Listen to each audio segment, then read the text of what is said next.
निर्गुण गायन की परंपरा के वाहक, जिन्होंने अपने जीवन, अपने कर्तृत्व, उससे केवल लोक गायन की शैली को समृद्ध ही नहीं किया, अपितु समाज को संस्कारित करने का भी काम किया, ऐसे पद्मश्री द्वारा सम्मानित अपने ही क्षेत्र के रहने वाले माननीय श्री भैरू सिंह जी चौहान, अपने इस जिला के माननीय जिला संघ चालक श्री जयंत जी मूले, अपने इस नगर के माननीय नगर संघ चालक श्री नरहरि जी केकरे, भामाशाह नगर के स्वयंसेवकों के निमंत्रण पर आए हुए आज के इस कार्यक्रम में ऐसे सभी निमंत्रित सम्मानित मातृशक्ति समाज के प्रबुद्ध बंधुगण एवं अपने इस नगर के स्वयंसेवक बंधुओं, हम सब विजयदशमी के उत्सव के निमित्त यहाँ पर एकत्र हुए। विजयदशमी का उत्सव 2 अक्टूबर को था। उस दिन समाज में सबने उसको मनाया। इस वर्ष संघ के 100 वर्ष पूरे होने के उपलक्ष्य में सबके मन के अंदर था थोड़ा समाज के अंदर एक व्यापक संपर्क किया जाए और एक अच्छे ढंग से इस कार्यक्रम को भी किया जाए। इसका विचार करते हुए सारे देश के अंदर बस्ती मंडल के अनुसार कार्यक्रम, इसकी योजना बनी। संघ की दृष्टि से 10-10 हजार की आबादी के ऐसे 1 लाख से ज्यादा बस्ती और मंडल है। यहाँ के कार्यकर्ता प्रतिवर्ष बस्ती के अनुसार कार्यक्रम करते थे। उनके मन में आया कि हम नगर का एक सम्मिलित कार्यक्रम करेंगे। 2 अक्टूबर को बस्ती ईशा करेंगे, बाद में सामूहिक करेंगे।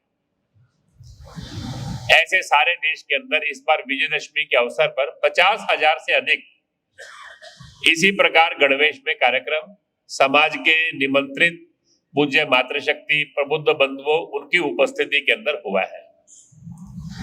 उसी में से ही क्रम में आज इस कार्यक्रम के अंदर हम सब लोग यहाँ पर उपस्थित हैं। दुनिया के अंदर भारत की यात्रा अद्भुत है। उसके लिए 2 शब्द प्रयोग होते हैं, चिरंतन और सनातन। जब से सृष्टि का जन्म हुआ तब से भारत की यात्रा प्रारंभ हुई है। जैसे हमारी यात्राएं विश्व में अनेक संस्कृतियों की यात्रा रही है। बहुत सारी संस्कृतियां इस कालखंड के अंदर इस विश्व के जितनी समाज जीवन के प्रवाह थे, हमारे समान वो पल्लवित हुई, विकसित हुई। बहुत सी संस्कृतियां बहुत आगे भी गई, विश्व में छा भी गई, विश्व विजयी भी कहलाई। लेकिन दुनिया के अंदर जितनी भी संस्कृतियां हैं, सबकी यात्रा के अंदर एक ही कहानी है। वो जन्मी, वो विकसित हुई, वो पूरे विश्व में फैली, पूरे विश्व में छा गई, फिर एक बार पतन हुआ तो दोबारा उठी नहीं, फिर दोबारा वो आगे आई नहीं। और इसीलिए कहा जाता है अनेक संस्कृतियों के बारे में, वो कहां गए उनको मालूम नहीं। लेकिन दुनिया के अंदर एक भारत की यात्रा ऐसी है जिसके अंदर ऐसा नहीं है कि हमेशा हम श्रेष्ठ थे, हमेशा हम उत्थान पर ही थे। हमारे भारत के राष्ट्र जीवन के प्रवाह के अंदर उत्थान और पतन, ये क्रम आए हैं। बहुत बार ऐसा हुआ, अधर्म की शक्तियां, असत्य की शक्तियां, अन्याय की शक्तियां ये प्रभावी हो गई। लेकिन हमारे समाज के अंदर एक आस्था और विश्वास रहा। ये विजयदशमी का उत्सव आस्था और विश्वास का द्योतक है, उसका संदेश देने वाला है। अधर्म कितना भी प्रभावी हो सकता है, असत्य कितना भी प्रभावी हो सकता है, अन्याय कितना भी क्रूर हो सकता है, कभी कभी ऐसा भी हो सकता है कि दूर दूर तक आशा की कोई किरण दिखाई नहीं देगी। लेकिन वो कितने भी प्रभावी रहे, अंततः विजय तो धर्म की, सत्य की, न्याय की ही होती है। अधर्म हारेगा ही, असत्य समाप्त होगा ही, अन्याय हमेशा रहने वाला नहीं है। इस एक विश्वास के आधार के ऊपर अपने समाज के अंदर जब जब पतन आया, जब जब हमारे समाज के अंदर, हमारे समाज के बारे में ऐसा लगा कि ये रहेंगे कि नहीं रहेंगे, लेकिन इस एक विश्वास को लेकर हम चलते रहे, उसके कारण से हम फिर दोबारा से खड़े हुए, केवल खड़े नहीं हुए, आगे बढ़े, केवल आगे नहीं बढ़े, विश्व के अंदर हमने अपना योगदान दिया। इस भाव का संदेश देने वाला ये विजयदशमी का उत्सव प्रतिवर्ष हम मनाते हैं। आज से 100 वर्ष पहले इसी विजयदशमी के उत्सव के अवसर पर परम पूजनीय डॉक्टर साहब ने राष्ट्रीय स्वयंसेवक संघ का काम प्रारंभ किया। ये कोई संयोग नहीं था, ये कोई अचानक उनके मन में आया इसलिए नहीं, बहुत सोच समझकर उन्होंने संघ का काम प्रारंभ किया। संघ की यात्रा एक अद्भुत यात्रा है। जैसे एक बीज को देखकर कोई कल्पना नहीं कर सकता कि ये बीज जब पूरा फूलेगा तो कैसा होगा। हमारे माननीय शेषाद्री जी कहा करते थे, ये संघ की यात्रा बीज से वृक्ष की यात्रा है। इसलिए 1989 के अंदर परम पूजनीय डॉक्टर साहब की जन्म शताब्दी के अवसर पर जब डॉक्टर साहब की जीवनी लेकर हम घर घर में गए, तो उन्होंने उस समय डॉक्टर साहब के परिचय करते समय उस पुस्तक का और शीर्ष जो रखा, संघ वृक्ष के बीज डॉक्टर हेडगेवार। वो जो बीज के रूप में परम पूजनीय डॉक्टर साहब ने संघ का काम प्रारंभ किया, जैसे बीज को देखकर कल्पना नहीं कोई कर सकता कि ये बीज जब अंकुर फूटेगा तो कैसा होगा, उसमें से तना निकलेगा, कल को पत्तियां निकलेंगी, फल फूल निकलेंगे, कल को वो पूर्ण विकसित होगा, उसका आकार प्रकार कैसा होगा, कितने लोगों को वो छाया देगा, उस फूल के महक क्या होगी, उस फल का स्वाद क्या होगा, उस वृक्ष के ऊपर कितने ही पक्षी आकर अपना घोंसला बनाएंगे, चलने वाले कितने पथिकों के लिए वो वृक्ष छाया बनेगा, उस वृक्ष में से कितने बीज निकलेंगे जो आगे और वृक्ष का आकार ग्रहण करेंगे, ये क्या स्वरूप होगा, इसकी कल्पना नहीं हो सकती। ऐसे ही अपनी संघ की यात्रा है। जिस समय संघ का काम प्रारंभ हुआ, ये संघ का वृक्ष कैसा होगा इसको कोई सोच नहीं सकते थे, लेकिन इस बार जन्म शताब्दी के अवसर पर सारे देश का हम जो वातावरण देख रहे हैं, संघ के 4 पीढ़ी के में से बहुत बड़ी मात्रा में स्वयंसेवक कुछ तो चले गए, लेकिन एक लोग जीवित हैं जो इस यात्रा के हिस्सेदार रहे हैं। कभी हमने कल्पना नहीं की थी कि देश के माननीय प्रधानमंत्री डाक टिकट संघ के ऊपर जारी करेंगे, वो सिक्का जारी करेंगे। देश के बड़े बड़े समाज के प्रतिष्ठित व्यक्ति, पूज्य दलाई लामा जी, पूज्य कांची कामकोटि पीठ के शंकराचार्य, देश के बड़े बड़े संत, समाज के सम्मानित व्यक्ति संघ की 100 वर्ष की यात्रा के उपलक्ष्य में हमको शुभकामना देंगे, ये सारी कल्पनाएं हम कर नहीं सकते थे।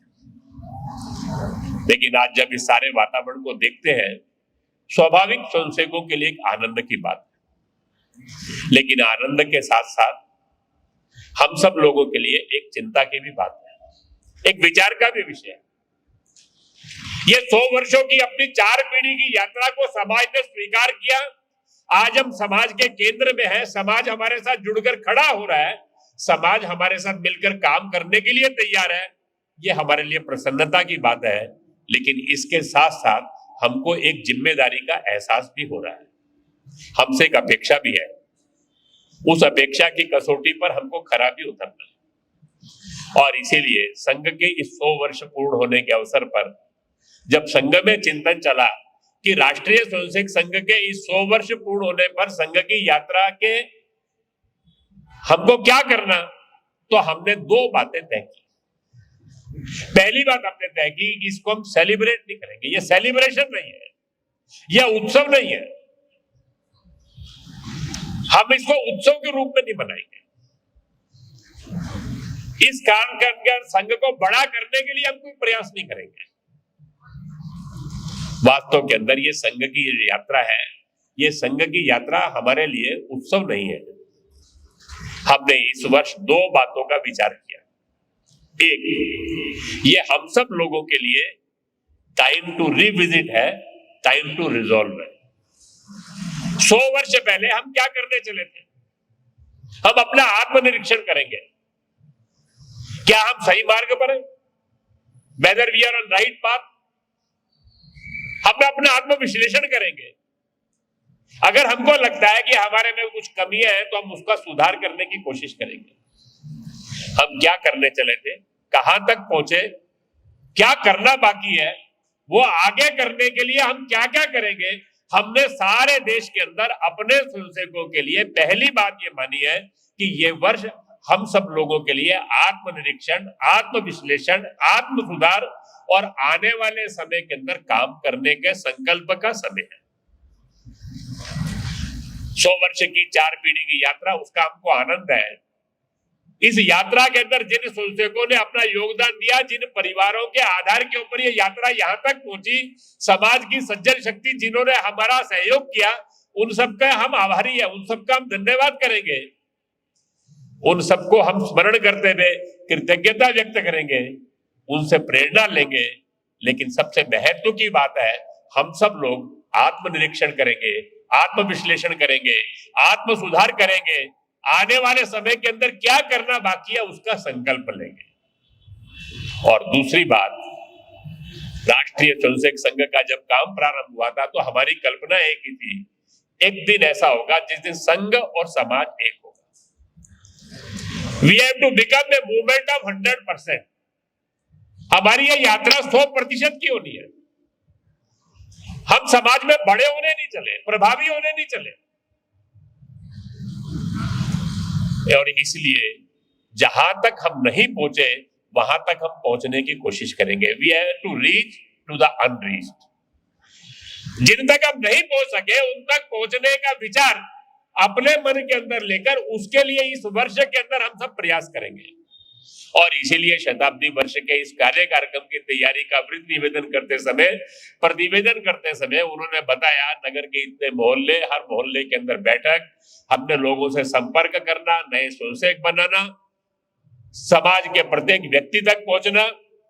संघ की कल्पना यही है, हर बस्ती, हर मंडल में शाखा, हर गांव में स्वयंसेवक, हर मोहल्ले में स्वयंसेवक, हर घर में संपर्क। संघ और समाज ये एक वेवलेंथ पर एक ढंग से आना चाहिए। संघ जो है, we have to become entire society, we have to become a part of the society. हम समाज का हिस्सा नहीं है, संघ को संपूर्ण समाज बनना है। इस दिशा के अंदर हम सब लोग काम करेंगे। हमारी ये 100 वर्ष की यात्रा कैसी रही, इस 100 वर्ष की यात्रा का जो विचार करते हैं तो इस 100 वर्ष की यात्रा के अंदर हमने 2 काम किए। ये 2 काम जो हमने किए हैं, वास्तव में इस 2 बातों के कारण से हम यहां तक पहुंचे। ये आसान नहीं थी यात्रा। आज जितना विशाल स्वरूप दिखाई देता है ऐसा नहीं था। नागपुर के अंदर कुछ लोगों ने घर के अंदर बैठकर निश्चय किया कि हम संघ के कार्य का प्रारंभ कर रहे हैं। एक 7-8 महीने बाद, जिसको आज हम शाखा कहते हैं, वो शाखा का स्वरूप प्रारंभ हुआ। परम पूजनीय डॉक्टर साहब ने नागपुर से जो काम प्रारंभ किया, आज देश के अंदर लगभग 1 लाख स्थानों तक ये अपना काम पहुंच गया है। ये 1 लाख स्थानों तक जो काम पहुंचा है और आज जो समाज के केंद्र में है, उसका कारण क्या है? इस यात्रा के अंदर हमने 2 काम किए। एक, जो हमारी यात्रा का मुख्य पक्ष था, जो वैशिष्ट्य था, वो जो मैंने कहा कि हम क्या करने चले थे, तो वास्तव में हम जो करने चले थे, हम संघ बनाने नहीं चले थे, हम समाज बनाने चले थे। परम पूज्य डॉक्टर साहब ने संघ प्रारंभ करते समय काम, संघ का काम प्रारंभ कर रहे हैं। संघ को संस्था नहीं बनना, और इसीलिए संस्था बनने के लिए जो बातें हो सकती है वो सब हमने संघ में नहीं आने दी। हमने कोई संविधान नहीं बनाया, हमने कोई पदाधिकारी तय नहीं किए, हमने सदस्यों के लिए कोई नियम कानून नहीं बनाए, हमने कोई रूल बुक, आचार व्यवहार कोष नहीं बनाया। डॉक्टर साहब ने कोई पुस्तक नहीं निर्माण की कि सबको पढ़ना है। वास्तव के अंदर उन्होंने कहा, हम संघ बनाने नहीं चले, हम समाज बनाने चले। ये समाज बनाना क्या है? परम पूजनीय डॉक्टर साहब जन्मजात देशभक्त थे, बहुत सामान्य परिवार के थे। 3 भाई थे, 1 बहन। जिस समय 10-11 वर्ष की उनकी आयु थी, एक ही दिन उनके माता और पिता दोनों का देहांत हो गया। नागपुर के अंदर हैजा फैला। उस जमाने में महामारी आती थी, इलाज की कोई व्यवस्था नहीं थी। एक ही दिन के अंदर आप कल्पना कर सकते हैं, एक घर के अंदर 4 बच्चे हो, उनके माता पिता अचानक चले जाए तो घर की स्थिति कैसी होती है। गरीबी तो थी, लेकिन परम पूजनीय डॉक्टर साहब जिन्होंने संघ की स्थापना की, प्रारंभ से ही उन्होंने अपने जीवन में 2 बातों का संकल्प लिया था। एक, अपने जीवन के अंदर अपनी योग्यता प्रतिभा ये बढ़ाने का मैं काम करूंगा, और दूसरा, अपनी जिंदगी के अंदर देश और समाज के लिए काम करूंगा। और ये दोनों बातों का उन्होंने ध्यान रखा। मैट्रिक की पढ़ाई की, उच्च शिक्षा के लिए कलकत्ता में चले गए, नेशनल मेडिकल कॉलेज से वहां पर मेडिकल की पढ़ाई की, लेकिन आने के बाद चिकित्सक का काम नहीं किया। पैसा नहीं कमाना तो परिवार चलाना कठिन हो सकता है, परिवार की जिम्मेदारियां निभानी पड़ती है, देश समाज की आवश्यकता है। उन्होंने कहा, मैं अपनी योग्यता, प्रतिभा, सामर्थ्य, इसको अंदर व्यक्ति, परिवार और समाज इसमें बांट नहीं सकता। और इसीलिए उन्होंने जीवन भर अविवाहित रहकर देश का काम करने का निश्चय किया। वो क्रांतिकारी संगठन में सक्रिय हो गए। क्रांतिकारी कार्य करते करते धीरे धीरे करके उस समय देश की आजादी के अंदर कांग्रेस के माध्यम से स्वतंत्रता आंदोलन चल रहा था, उसके साथ वो जुड़ गए। हिंदू महासभा के अंदर हिंदू युवा परिषद के काम में भी वो सक्रिय हो गए। परम पूज्य डॉक्टर साहब देश की आजादी के साथ समाज के सब तरह के आवश्यक कामों में लगे रहते थे। बचपन के अंदर ही उनके अंदर वो अनाथ क्या होता उसकी कल्पना थी, उसका एक दर्द भी था। धीरे धीरे करके 4-5 अनाथ विद्यार्थी गृहों की स्थापना भी उन्होंने की। समाचार पत्र भी निकाले। समाज के अंदर जो बुराइयों को दूर करने के, समाज सुधार के काम चलते थे, वो काम भी सब किए। ये सारा काम करते करते उनको ध्यान में आया, उन्होंने कहा देश की स्वतंत्रता आज ये सर्वाधिक महत्व का विषय है, देश को स्वतंत्र होना ही चाहिए। समाज में जो बुराइयां आ गई है वो दूर होनी चाहिए।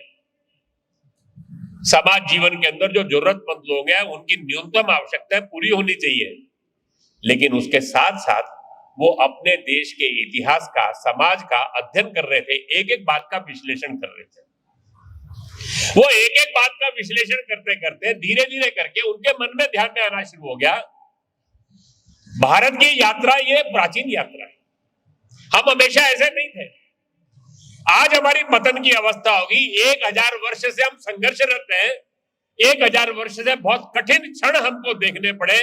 करोड़ों करोड़ों लोगों का मतांतरण हुआ।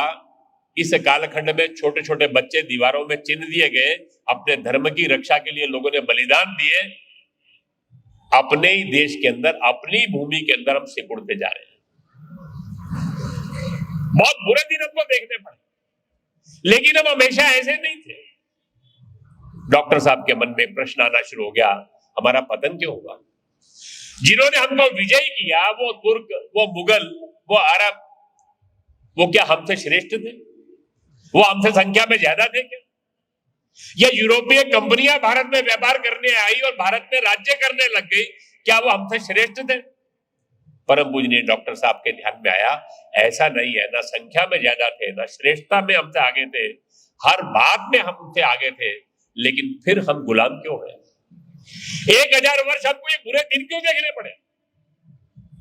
इस 1000 वर्ष के अंदर ऐसा नहीं, हम हमेशा ऐसे रहे, बीच बीच में हम विजयी भी हुए।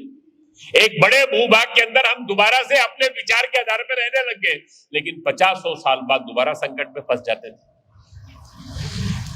अस्थायी विजय रह जाती थी। कारण क्या है? तो डॉक्टर साहब को ध्यान में आना शुरू हो गया। उन्होंने कहा कि अपने समाज के अंदर 4 मूलभूत कमियां आ गई। जब तक समाज के अंदर ये 4 मूलभूत कमियां दूर नहीं होंगी, तब तक हम स्वतंत्रता प्राप्त तो करेंगे, लेकिन हमारी स्वतंत्रता स्थिर नहीं रहेगी, स्थायी नहीं रहेगी, निष्कंटक नहीं रहेगी। अगर हमको अपनी स्वतंत्रता को निष्कंटक करना है, तो हमको ये 4 जो मूलभूत कमियां हैं, इनको दूर करना पड़ेगा। इसी को हमने कहा समाज परिवर्तन, इसी को हमने कहा समाज बनाना। ये 4 कमियां क्या है? उन्होंने कहा, पहली बात, धीरे धीरे करके ना जाने इस देश के लोगों के अंदर राष्ट्र के स्वरूप की संकल्पना, इसको लेकर भ्रम पैदा हो गया। ये राष्ट्र क्या है, ये राष्ट्र किसका है? उन्होंने कहा दुनिया के अंदर फ्रांस किसका है, लोग बताएंगे किनका है, जर्मनी किसका है, सबको मालूम है, जापान किनका है, चीन किसका है, भारत किनका है, ये हिंदुस्तान किनका है? डॉक्टर साहब प्रश्न करते थे, ये हिंदुस्तान के अंदर हिंदुओं का संगठन, ये सांप्रदायिक कैसे हो सकता है? भारत की ये हजारों हजारों साल की यात्रा क्या है? हिंदू कोई पूजा पद्धति नहीं है।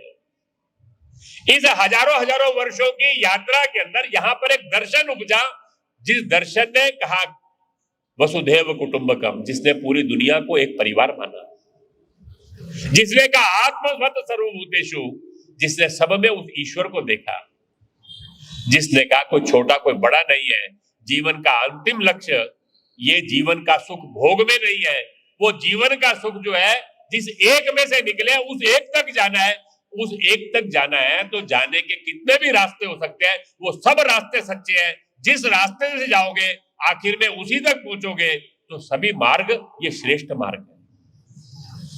एकम सद विप्रा बहुधा वदन्ति। इस विचार को लेकर इस देश के अंदर जितने मतपंथ जन्मे, वो सारे की सारी यात्रा जो समुच्चय है उसका नाम हिंदू। हमारे मन में ये प्रश्न कैसे खड़ा होता है? हमारी संस्कृति, हमारे मूल्य, हमारे मान बिंदु वो अपमानित होते हैं, क्या उसका दर्द हमको होता है? क्या राष्ट्र का मतलब जमीन नहीं होता, राष्ट्र का मतलब भूमि, भूमि के ऊपर रहने वाला समाज, समाज के साथ उसकी एक संस्कृति, इन सब से मिलकर राष्ट्र बनता है।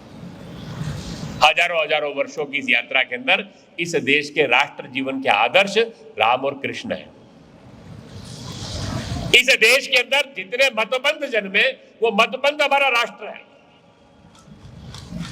हमारे देश के मूल्य ये राष्ट्र है।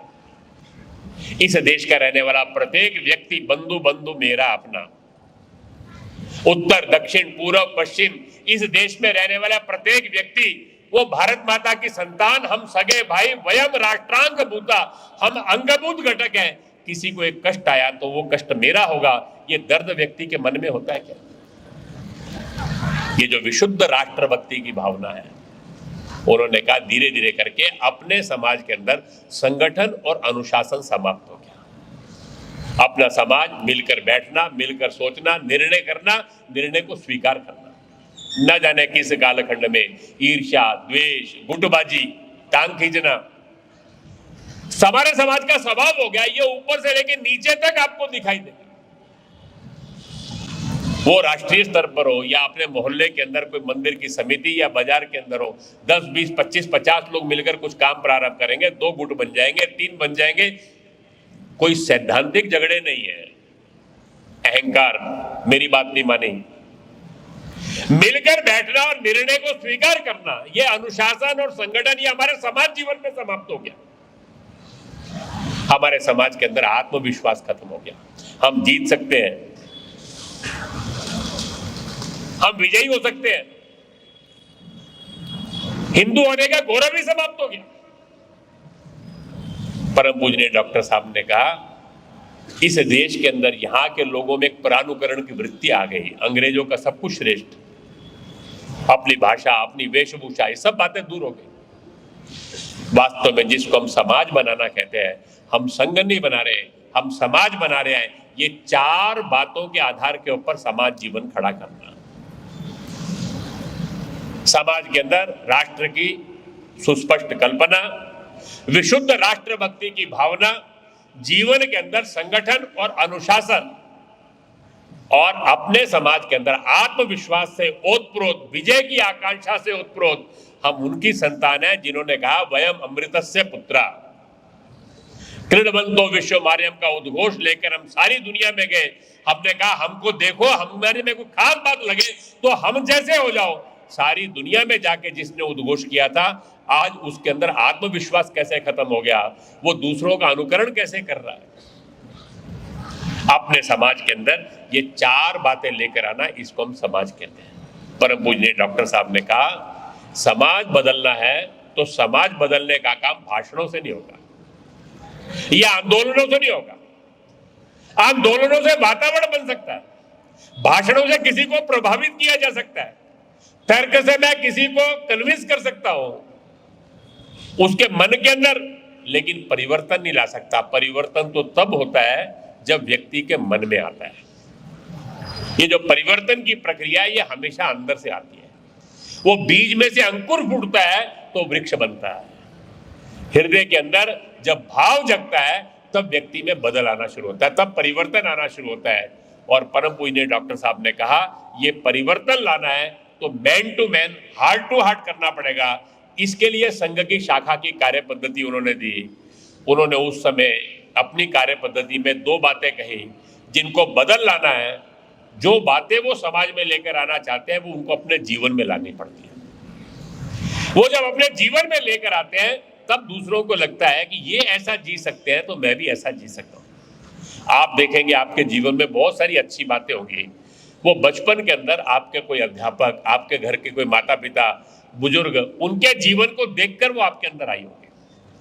वो भाषणों से नहीं आती, वो प्रवचनों से नहीं आती, वो ट्रांसमिट होती है, वो एक से दूसरे के अंदर प्रवाहित होती है।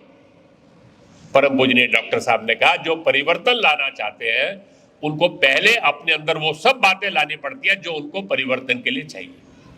दूसरी बात उन्होंने कहा जिनके अंदर आप परिवर्तन लाना चाहते हैं उनके साथ आत्मीयता, प्रेम का रिश्ता बनाना पड़ता है, दोस्ती बनानी पड़ती है, उनको अपने साथ जोड़ना पड़ता है, उनके सुख दुख में काम आना पड़ता है।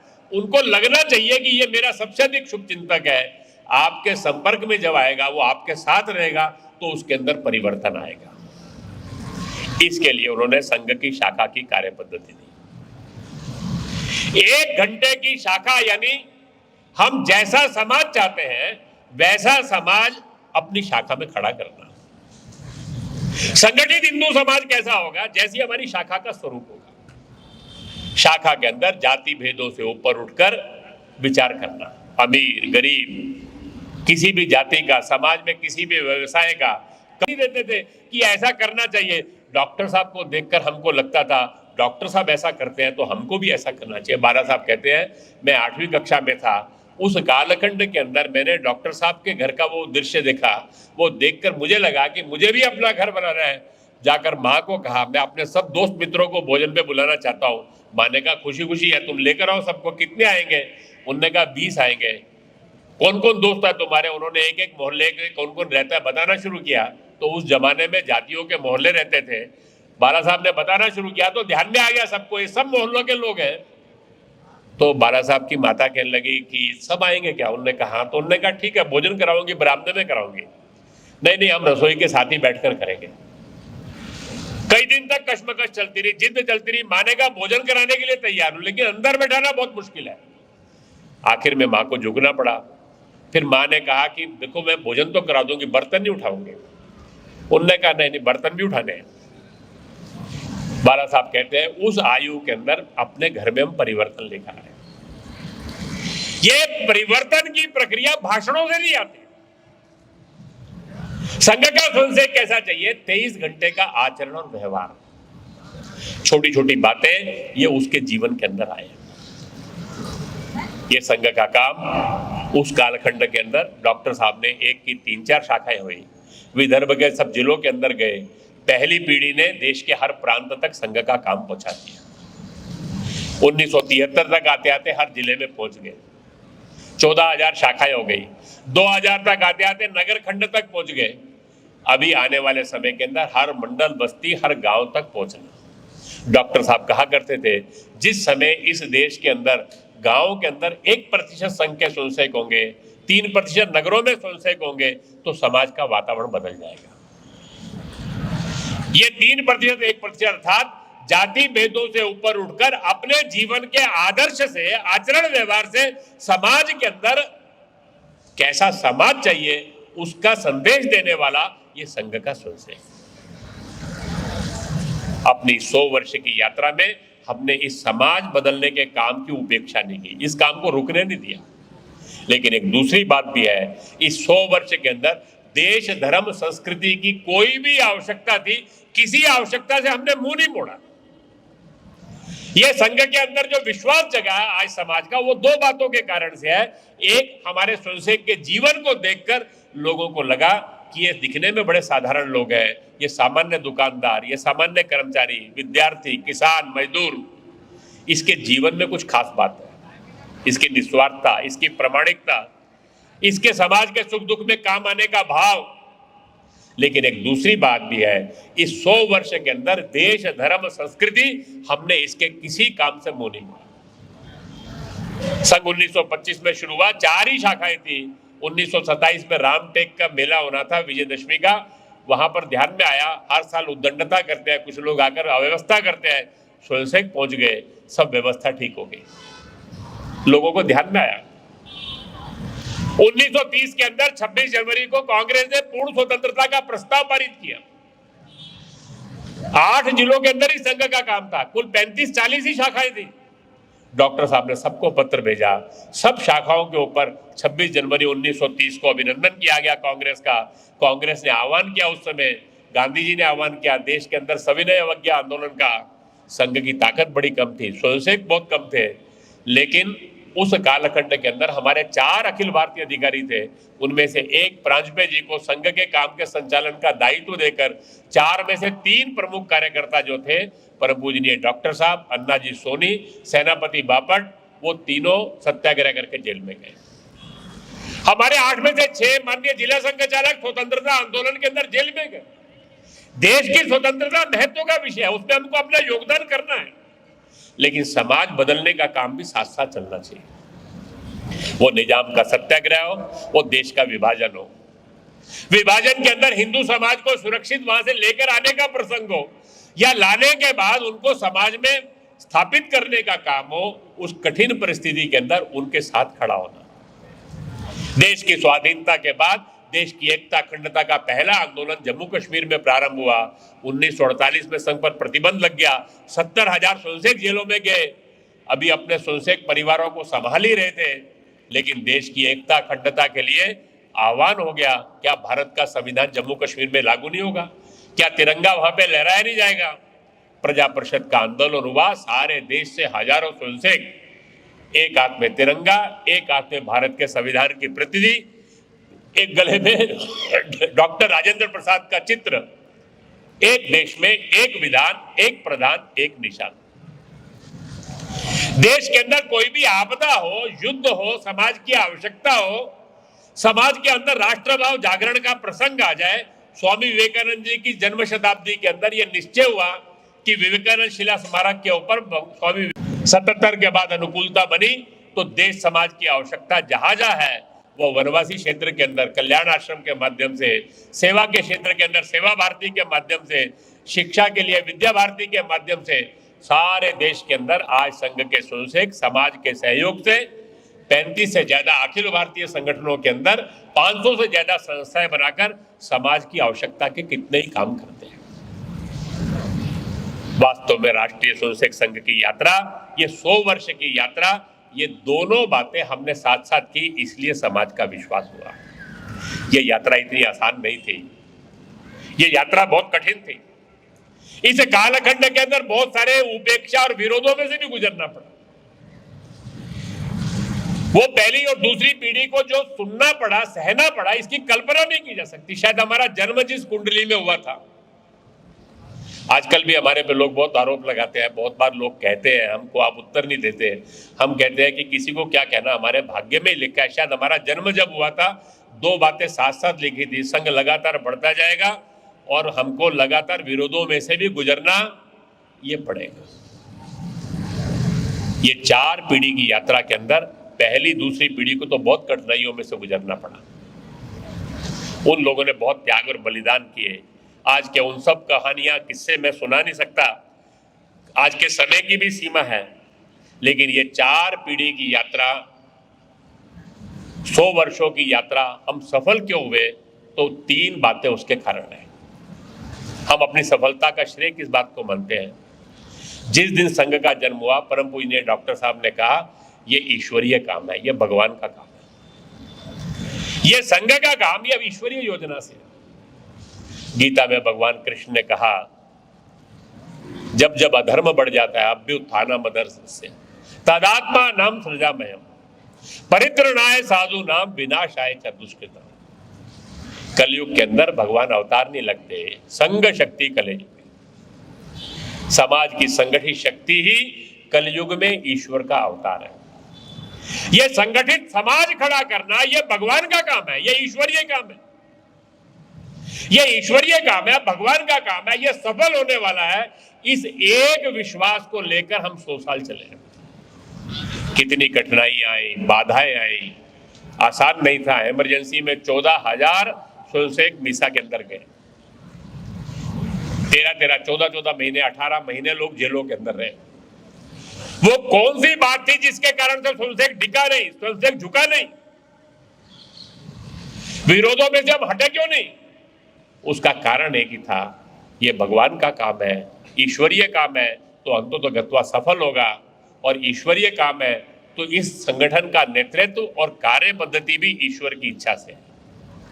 हमारा नेतृत्व जो भी निर्णय करेगा वो ठीक ही होगा। उसके ऊपर श्रद्धा और विश्वास, अपनी कार्य पद्धति पर विश्वास, यह भगवान का काम है, इस पर विश्वास। इस एक बात को लेकर हम चले, इसलिए हम यहां तक पहुंचे। दूसरी बात, पहले दिन से हमने अपने इस काम को सर्वेशाम अविरोधेन माना।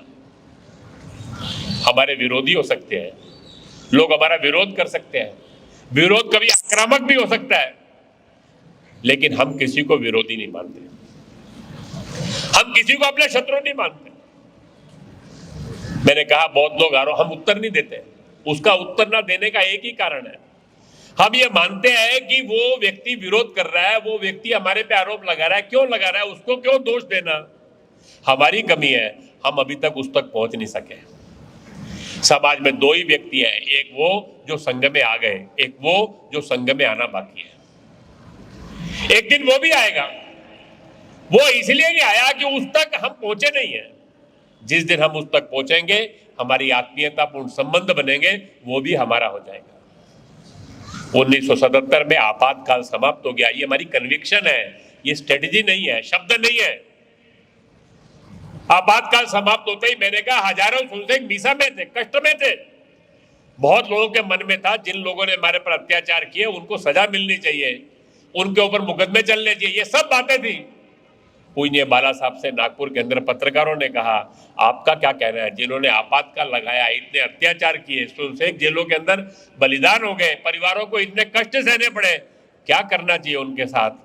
बाला साहब ने एक ही वाक्य में उत्तर दिया, फॉरगेट एंड फॉरगिव, भूलो और माफ करो। भूल जाओ, वो अपने ही है। ये जो अपना काम है, ये संघ का काम सर्वेशाम अविरोधेन है, हमारा कोई विरोधी नहीं है। हम किसी को अपना विरोधी नहीं मानते हैं। इस सारे 100 वर्षों के अंदर हमने कभी संघ को बड़ा करने का प्रयास नहीं किया। संघ की जय जयकार, संघ को अमर करना, ये हमारी कल्पना नहीं है। इस 100 साल के अंदर संघ के स्वयंसेवकों ने जो कुछ किया, हमने कभी ये नहीं कहा कि हमने किया, और वास्तव में हमने किया ही नहीं है। इस 100 वर्ष के अंदर जो कुछ हुआ, ईश्वरीय इच्छा से हुआ। समाज की धार्मिक, सामाजिक, प्रबुद्ध समाज की, जिसको हम सज्जन शक्ति कहते हैं, संगठित समाज और संघ के स्वयंसेवकों ने मिलकर किया है।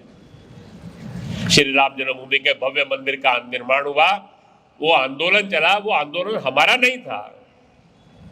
सबको मालूम है, पूज्य स्वामी वामदेव जी महाराज, पूज्य महंत अवैद्यनाथ जी, पूज्य नृत्य गोपाल दास जी महाराज, पूज्य पेजावर पीठाधीश्वर स्वामी जी, काची के स्वामी जयंत सरस्वती जी, समाज के ना जाने कितने संत, छोटे छोटे गांव के सामान्य लोग, वो कार सेवा के अंदर मुलायम सिंह को चुनौती देकर जब निकले, लाखों लाखों लोग घर से निकले। ये राम मंदिर के आंदोलन की यात्रा, ये केवल संघ की नहीं थी। हम समाज में बहुत सारे सेवा के काम करते हैं, केवल हम नहीं करते, वो समाज के सहयोग के बिना नहीं हो सकता। हर काम के अंदर समाज के धार्मिक, सामाजिक, प्रबुद्ध नेतृत्व, हमने हमेशा ये माना है, ये जो कुछ भी है ये समाज कर रहा है। हमने एक ही बात कही, त्वदीयाय तुभ्याम समर्पयामि, ये तेरा है, तुझको समर्पित है, संघर्ष नहीं है क्या? वास्तव के अंदर इस सारी यात्रा के अंदर ये 3 हमारे मूल कन्विक्शन है। एक, ये भगवान का काम है, ये अंततः गत्वा सफल होने वाला है। हमारा कोई विरोधी नहीं है, सर्वेशाम अविरोधेन हमारे काम का स्वरूप है। और हम जो कुछ करते हैं ये ईश्वर की इच्छा से करते हैं, ये हम नहीं कर रहे, ये समाज कर रहा है। इसलिए किसी भी काम का संघ को श्रेय नहीं लेना। इसलिए बहुत बार कहते हैं आप इतना कुछ करते हैं, आपकी प्रतिमा नहीं बनती, क्योंकि हम कुछ करते नहीं है, जो करता है वो समाज ही करता है। और हमारा ये मानना है कि 100 वर्ष की हमारी यात्रा समाज की धार्मिक, सामाजिक, समाज के प्रबुद्ध, समाज के अंदर अच्छा चाहने वाली ऐसी समाज की सज्जन शक्ति, संगठित समाज और संघ के स्वयंसेवकों की है। ये यात्रा यहां तक पहुंची है। आने वाले समय में यात्रा की पूर्णता भी ये तीनों मिलकर करेंगे। आज प्रसन्नता की बात है, समाज की सज्जन शक्ति हमारे साथ आ गई है, सारे समाज का सहयोग भी है। आज जैसा हम सोचते हैं वैसा समाज सोच रहा है। समाज के अंदर अपने जो 1000 वर्ष के संघर्ष के बाद समाज में जो एक दास्ता की वृत्ति थी, उससे बाहर निकलने की इच्छा हो गई है। अक्षय वितरण का कार्यक्रम, श्री राम जन्मभूमि में भव्य मंदिर का निर्माण, देश के अंदर वो ऐसा समय था जिसने सारे समाज के अंदर एक चेतना ला दी। आने वाले समय में हमको क्या करना है? हम सब लोगों को 3 बातें करनी है। एक 1000 वर्ष के अंदर अपने समाज में जो कमियां आ गई, कुरीतियां आ गई, उनको हमको जड़ से निकालकर बाहर फेंकना है। अपने समाज के अंदर भेदभाव नहीं था, अस्पृश्यता नहीं थी। समाज के प्रत्येक व्यक्ति को अपना मानना। इस देश के अंदर राज्य अनेक थे, राष्ट्र एक था। देश का कोई भी व्यक्ति कहीं जाकर फंस सकता था। भाषा, जाति, मत, पंथ, इसके आधार पर व्यक्ति को बांटा नहीं जाता था। बहुत बातें जो अपने समाज के अंदर आ गई, अनेक तरह की विषमताएं, भेद, ये हमारे नहीं है। अपने समाज के अंदर जितनी भी कुरीतियां हैं, इन कुरीतियों को बाहर निकालना। अपने समाज में गुलामी के चिन्ह, इनको दूर करना। इसके लिए समाज के अंदर हमने आह्वान किया है पंच परिवर्तन का। हर घर के अंदर हम सबको झांकना है। मैं, मेरा परिवार, मेरा व्यवसाय, मेरा सामाजिक जीवन, किसी भी प्रकार का भेदभाव नहीं चाहिए। जो भी भेदभाव की चीज है उसको निकालकर बाहर करिए। हिंदू समाज के अंदर हिंदू की पहचान यानी समरस समाज, भेदभाव से मुक्त, विषमताओं से मुक्त, ऐसा एक समाज जीवन यानी अपना समाज। सामाजिक समरसता युक्त आचरण। भारत की ताकत भारत के परिवार है। आज चुनौती परिवार को है। बुजुर्गों की सेवा, बच्चों के लिए संस्कार। हमारे यहाँ जहां 3 पीढ़ी इकट्ठी रहते थे उसको ही परिवार कहते हैं। 2 पीढ़ी जहां रहती है वो परिवार नहीं होता। ये जो परिवार व्यवस्था है, इस परिवार व्यवस्था को एक बड़ी चुनौती है। नई पीढ़ी को संस्कार देने की व्यवस्था कमजोर हो गई है। आज के कालखंड के अंदर ये मूल्य आधारित परिवार कैसे बनेगा, परिवार का स्वरूप कैसे बनेगा, इसके बारे में विचार करना। हमारे समाज जीवन के अंदर बहुत सारी बातें आजकल लोग कहते हैं शिक्षा में ये लाइए, शिक्षा में। हमारे यहाँ शिक्षा में सब बातें नहीं आती थी। व्यक्ति परिवार से सीखता था, मोहल्ले से सीखता था, समाज से सीखता था। हमारे समाज जीवन के अंदर पर्यावरण केंद्रित जीवन शैली चाहिए। पानी का उपयोग सीमित करना, पेड़ लगाना, प्लास्टिक का उपयोग नहीं करना। क्लाइमेट चेंज की वार्ताएं होती रहेंगी, पर्यावरण का संरक्षण नहीं होगा। पर्यावरण का संरक्षण होगा जब जीवन शैली बदलेगी। ये जीवन शैली बदलने की शुरुआत छोटी छोटी बातों से होगी। 1947 में स्वाधीन हो गए, स्वतंत्र नहीं हुए। स्व का भाव, हमारा ये संघर्ष स्वत्रयी का था। स्वधर्म, स्वदेशी, स्वराज्य। स्वराज्य हो गया, लेकिन स्वधर्म और स्वदेशी ये जीवन के अंदर आना बाकी है। आज भी विदेशी भाषा में हस्ताक्षर करते हैं। हमारी दुकानों के बोर्ड विदेशी भाषा के अंदर है। धीरे धीरे करके अंग्रेजी का वर्चस्व आजादी के बाद बढ़ता ही जा रहा है। अपने देश की बनी वस्तुएं, अपनी भाषा, अपनी वेशभूषा, ये ये अपने जीवन का मंत्र बनना चाहिए। एक समय देश गुलाम था, अंग्रेज कानून बनाता था, कानून तोड़ना यह देशभक्ति थी। स्वतंत्र देश के अंदर कानून का पालन करना ही देशभक्ति है। मैं देशभक्त हूं, वो नारा लगाने से नहीं होगा। वो नियम और कानून का पालन करते हैं, संविधान की व्यवस्था का पालन करते हैं, तो आप देशभक्त हैं। ये 5 बातों के आधार पर समाज खड़ा करना: सामाजिक समरसता युक्त आचरण, पर्यावरण केंद्रित जीवन शैली, मूल्य आधारित परिवार, स्व से ओतप्रोत अपना जीवन, नागरिक कर्तव्यों के प्रति प्रतिबद्ध समाज। 1000 साल जिनके साथ हमारा संघर्ष हुआ वो परास्त हुए, समाप्त नहीं हुए। धीरे धीरे करके पहली बार उनको ऐसा लग रहा है कि इस देश के अंदर उनका वर्चस्व समाप्त हो रहा है। आने वाले समय के अंदर वो दोबारा से एकजुट होकर संघर्ष का स्वरूप बदलने वाला है। अपने समाज के अंदर हम निष्कंटक नहीं हुए, हमको सोई नहीं रहना, हमको जागरूक रहना है। आने वाले समय में संघर्ष और चुनौती का स्वरूप बदलने वाला है। वो सारी शक्तियां, वो इवेंजेलिकल फोर्सेस, वो कट्टरपंथी शक्तियां, वो कम्युनिज्म, वो ग्लोबल मार्केट फोर्सेस, ये सारी शक्तियां हमको ध्यान में आ गया कि जैसे जैसे देश में देशभक्ति का, हिंदुत्व का, समाज का वातावरण जग रहा है, हमारा अस्तित्व खतरे में, हम अकेले मुकाबला नहीं कर सकते, मिलकर वो आएंगे। और आने वाले समय में उनको लड़ाई एक ही है, उनको लग रहा है कि अगर हमको जीतना है तो समाज को बांटना पड़ेगा। समाज को छोटे छोटे टुकड़ों में बांटने के प्रयास होंगे, जातियों को जातियों के खिलाफ लड़ाया जाएगा, महापुरुषों को बांटने के प्रयास होंगे, समाज के स्वार्थों को जगाकर एक समाज को दूसरे समाज के सामने खड़े करना, छोटे छोटे विषयों को लेकर आंदोलन खड़े करना, समाज के अंदर एक अनास्था, नकारात्मकता का भाव पैदा करना। ये देशभक्ति, ये हिंदुत्व, अपने संगठनों के प्रति विश्वास, इस विश्वास को कमजोर करने के कई तरह के प्रयास होंगे। अपने को जागरूक रहना है, इनके इन सब षड्यंत्रों को विफल भी करना है। और आने वाले समय में we have to become a movement of 100%, 100% का आंदोलन बनना है। जो मैंने कहा, संघ जो है ये एंटायर सोसाइटी का काम है। आने वाले समाज के अंदर पंच परिवर्तन के आधार पर समाज की रचना, सब प्रकार की कुरीतियों को निकाल फेंकेंगे हम, गुलामी के चिन्हों को हम मिटा देंगे। हम कभी पराधीन थे ये भूल जाएंगे। दुनिया के अंदर भारत में आने वाले को एक भी गुलामी का चिन्ह दिखाई नहीं देगा। ऐसा अपना राष्ट्र का जीवन खड़ा होगा।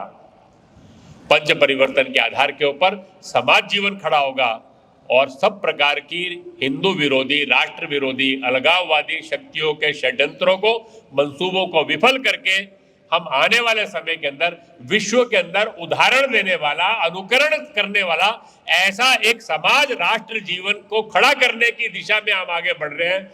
संघ का एक ही लक्ष्य है, हम रोजाना प्रार्थना के अंदर कहते हैं, परम वैभवन नेतु मेतत् स्वराष्ट्रम, इस राष्ट्र का परम वैभव।